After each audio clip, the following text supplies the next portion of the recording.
אני זוכרת, זה היום שבת, היא ישבה איתי, זה היה שיחה של 2 שעות. ובסופו של דבר, בדקה האחרונה נשברתי. עושים עלי חרם? תעזרו לי.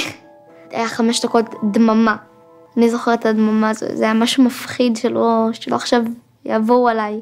אמא שלי, היא עזרה לי כל הזמן.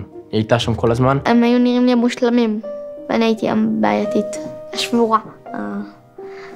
אז זה שצריך לשלוח אותה לפח. ניסיתי למצוא דברים אחרים שאולי הם ירצו כדי לשחק איתי, ואז העליתי ממתק, אתה רוצה את הממתק הזה ואתה תשחק איתי, ואז אמרו לי כן.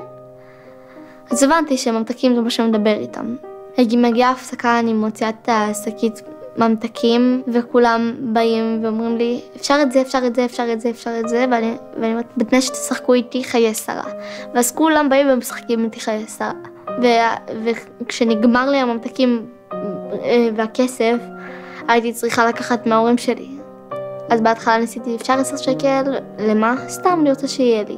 ואז הגיע שלב שהם אמרו, שובל, את מבקשת יותר מדי כסף. אני זוכרת שבלילה ממש הפריע לי לישון, אני חייבת כסף בשביל לקנות ממתקים, בשביל שיהיה לי חברים לשחק איתם. אז הלכתי לגנוב בלילה מאמא שלי בארנק כסף. גנבתי מהם יותר מ1,000 שקל.